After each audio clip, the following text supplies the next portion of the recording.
welcome to a brand new episode of the TraxionGG podcast, where we talk about motorsport, esports, and sim racing. And today we're going to be talking about NASCAR with a special guest. But first of all, joining us today is Justin Melillo. How are you, Justin? Oh, good, Tom. Thanks for having me. Nice, no problem at all. Very excited today because also joining us is none other than a former NASCAR Cup Series champion, a two-time Daytona 500 winner, a NASCAR Hall of Fame inductee, a current SRX racing driver, and if you get the Champions Edition, a cover star of the NASCAR 21 Ignition video game, which is coming out soon. It's none other than Bill Elliott. How are you, Bill? Doing great. Nice. We're very happy to have you on the show today. Thank you very much for your time. That's wonderful. First of all, could you just explain where you are and what's in the background? Well, I'm in the Georgia Racing Hall of Fame, and it's a pretty cool museum here in Dawsonville, Georgia. Got a lot of racing history here. It's got my first Cup win car in it. It's got my son Chase's first Cup win car in it, and got a lot of his trophies from last year from winning the championship. And you know, there's a lot of racing history here in Dawsonville. There's a lot of people that were very instrumental in starting NASCAR back in the, 40s, 50s, and on. And a lot of their racing history memorabilia is here. It's a pretty cool place. If you get a chance, you need to come visit this because every time I come in here, it amazes me as what's here and what this area has evolved, especially in the early roots of NASCAR. It looks incredible for those listening on the audio version of this interview. You can watch it on YouTube as well, and there's an amazing car in the background of Bill there. Just quickly, what are you doing today? What does a typical day look like for Bill Elliott these days? Hey, I'm do everything. I go from cleaning windows to maybe have to clean toilets. I don't know. It varies from day to day, and today's no exception. But now I've been trying to follow Chase around a good bit the last number of years and help his racing career. And then I've got other interests that I do. I still fly airplanes a fair amount. I still enjoy vintage racing or doing some kind of racing still some.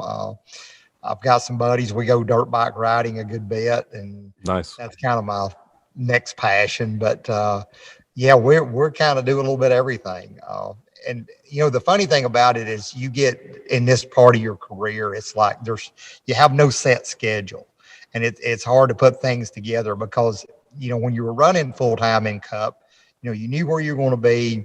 You could look at the schedule and 8 months out, you knew you were going to be at this racetrack at this time doing these things, and pretty much had a pretty much hands-on schedule. But now I look at my week and I could be over here mowing grass or doing something else or working on the airplane or flying here or going to chase there or whatever. So it's totally different in today's world. Wow, you're certainly still very busy. Some busier than me. Busy. Yeah. Busy. So we'd like to talk about your NASCAR racing career. Okay, and over to Justin on that respect. Sure. Bill, you're the 1988 NASCAR Cup Series champion. You've won 44 times in the Cup Series, two-time Daytona 500 champion, NASCAR Hall of Famer, and you're still racing today, SRX Series. You scratched the itch a couple of years ago to race in the Xfinity Series again.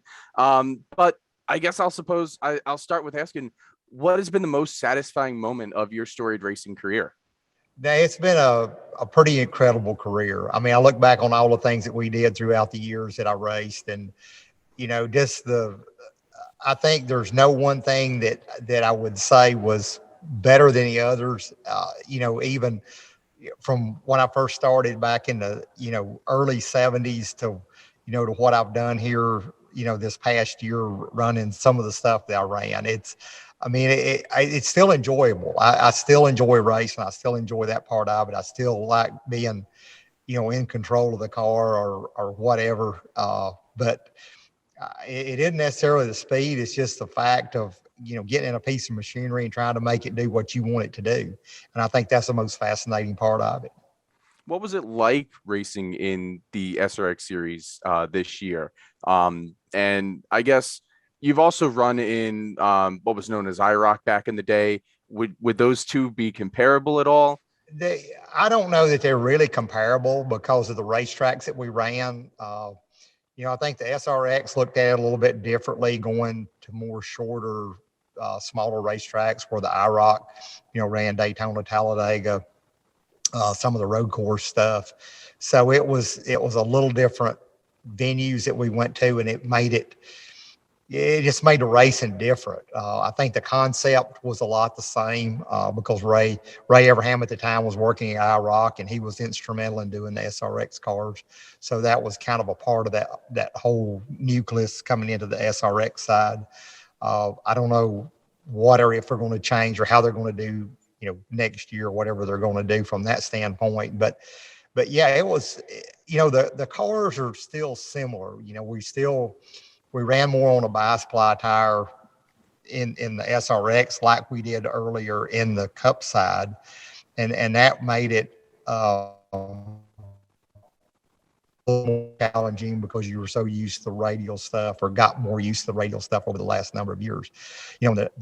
Especially in the, talking more, tire technology, where we were back in the 80s versus, where we are now, especially the guys, what I've raced in vintage racing, we run on the radials like the Cup runs today. So, and it's just a whole different evolution. The cars are on the ground, where, the SRX cars were up off the racetrack, and they didn't plant them on the ground and do that sort of thing. So, and still you accomplish the same thing, and that's what I try to ask the fans sometimes, if the race cars change or whatever they do rule wise, is the racing any better at the end of the day?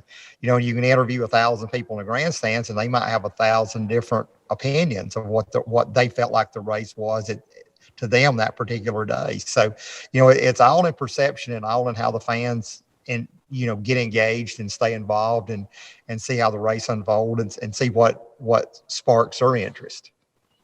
I don't want to keep too much focus on SRX at all, but you did get to race against Chase in the Nashville race. How did it feel to finally be able to race in a competitive setting like that against your son? And are we going to see more of that again? It was a ball. I raced. We were down in somewhere in a little town near Dothan, Alabama, back in 2012 or so, and I ran a limited late model race with him one night, and I was running along there about fourth or fifth, and he was behind me, and there was about 30, 40 laps to go, and the leader was about a straightaway ahead or so, or maybe a little more. And next thing I knew, Chase passed me, goes up there past everybody, wins the race, and he's just riding around messing with me. So, he's a very competitive little kid. I think you've seen him here race lately, what he's done and been able to do. That I think really, I don't know where he gets that side, but he is a pretty competitive guy. But anytime you get thrown in this sport and what you do in the racing world, and I think that's what makes your DNA is you get kind of caught up into it. And just like over the years, that's what drove us, was the competitive side. And back then we didn't have the technology to do the things we did, and that's what we talked about earlier is the technology has changed so much in racing, it just makes it so much different. Just moving away slightly from the real world and onto the virtual world, and speaking of Chase as well. So there's the NASCAR 21 Ignition game is coming out soon, and Chase is on the cover. But if you get the Champions Edition, it's your features on the cover of this game. So how does it feel to be heavily featured in something that will hopefully bring a whole new generation of people into NASCAR and understand the history of the sport a bit more? Very special, because NASCAR made my career. I mean, we felt like we were a part of NASCAR, NASCAR were a part of us, and that's what brought us to the forefront of where we are today. I mean, just like right. what my dad told me, if you're going to race, NASCAR is where you need to be, and he kept pushing me that way and saying, hey, this is the future of racing, is what NASCAR is all about. And to be able to be, this many years later, it's been almost 20 years since I've been racing full time, especially in the Cup world. The racing has changed to some extent, but still it's fundamentally the same. And, being able to, what I've done over the last several years racing Road America, and I'd like to get somewhere, and it would be fun to race against Chase, somewhere in a NASCAR environment. Ooh, that would be good. And that would be cool. And it's like kind of what the video games have done to our world today. It's taught these kids what the race. What I can go to Hey, I can go run Daytona. I can go run here. I can go run there. And that's cool. There's only going to be a handful of guys that's going to ever be able to do it. And that's the drivers that go show up and do it. And the rest of the people are going to have to dream about it or see it on a video game. Yeah. This isn't the first time actually being featured in a video game. If Justin could throw back to was it 1991, I believe? Back in the early 90s. Yeah. That was my first gaming experience, was the Bill Elliott NASCAR Challenge. What was like the production and the reception to something like that starting off so early? That was before like even you had these console games and stuff like that. It was on, I think, like MS-DOS or Macintosh that I played it on, and that was before you had a lot of these like well-known simulators that are out there. Well, I was very involved in the making of the game because I wanted to try to be as real as it could. And at the time where the technology was at that point in time, I felt like they did a very good job with the game. It's still looking at, you take 2 or 3 years later, it's still a primitive game because of how much games changed, especially through the 90s. And I think now with what it's done today, all the sports games are so realistic today. I mean, they were showing me the graphics of the car here a few minutes ago, and the guys running around the cars. I mean, it looks like they've videoed the actual person and the car in the garage. And that's what you look at as far as where games have evolved to. And I think that's what makes it so cool, because I was watching Chase over, when he was pretty young, do the iRacing stuff. And with the iRacing side is what I was alluding to a little while ago. It teaches you so much of the fundamentals of the racetrack, and like I said, you go into it and say, and that's what really impressed me with playing the game was, hey man, this is like I'm on the actual racetrack, and I've driven these places many, many times. I go to Michigan and say, hey, there's a sign, there's a place on the wall, there's this, there's that, and it's just so realistic. And I mean, my hats off to you guys for what they've done and how they've done it. They've been able to put these games together.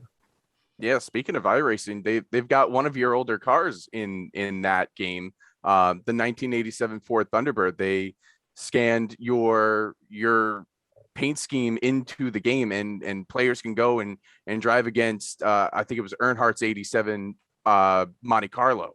And that's been getting like maybe a little bit of a cult following over on the iRacing side, but people are embracing the older generation of NASCAR stock cars. How did that come about from your side? And was it cool to see like something from NASCAR's past immortalized in games of the current day? I really think that's a very important part and the key to the NASCAR history, because, even if you could expand it on back to the generation, let's say of the 70s, the 60s, even the 50s, if they could take generations of those cars and be able to plug it in, I think it would continue to bring a cult into the gaming world that say, hey, look, I would even go look at some of that stuff, especially some of the cars from the 50s and the 60s, and say, hey, could we scan that in and do that car kind of as it did in that point in time and see what these guys do. I know it might be hard to do, but that's one thing that you take the kids today is, these cars are so different. The way they set them up, the way they pin them on the ground. I'm talking about the cup world today, versus what we did in the 80s and 90s. The cars were up off the ground, they were sliding around, tires smoking, whatever else, and it's just such a different era. And I think it's really great for these guys, especially in the gaming world, to be able to see both sides of the coin and where the cars evolved from and to what they are today. Yes. So speaking of the older than new, there is one of your retro paint schemes or historic paint schemes on the new current Cup Series vehicle in the NASCAR 21 game that's coming out, which is a really cool addition. it sort of mixes the old and the new. So if you were in that vehicle in the game and Chase was in his vehicle from this season, who do you think would win in NASCAR 21, the game? Oh, most definitely Chase, because my money would be on him, because he is the gaming king in the world of right. that side of it. And I barely play any of that stuff. But I want to get on there and start working this stuff. I'd like to have a really good sim and be able to go play some of this stuff. It'd be cool. Yeah, well, the NASCAR 21 game is out on the 28th of October, so it's just a few weeks away. So I think you should definitely give it a shot, Bill. Absolutely. We'll be trying it as well. Listen, we don't want to keep you too long. We really appreciate this quick talk about your history, what you're doing at the minute, and of course the gaming side, because that's predominantly what we speak about. But we just want to say thank you very much for your time. Hope you enjoy the new NASCAR game when it comes out. We will. We appreciate you having me, and I'll look forward to seeing you guys down the road. Brilliant. Thank you. And thank you also, Justin. If you're listening on Spotify or Apple Podcasts, please do like or follow. If you're watching on YouTube, please comment below with your favorite Bill Elliott history, moment in NASCAR history even. And also, if you visit TraxionGG on a daily basis, you'll have all your racing game and esports news. That's it for now. Keep it pinned.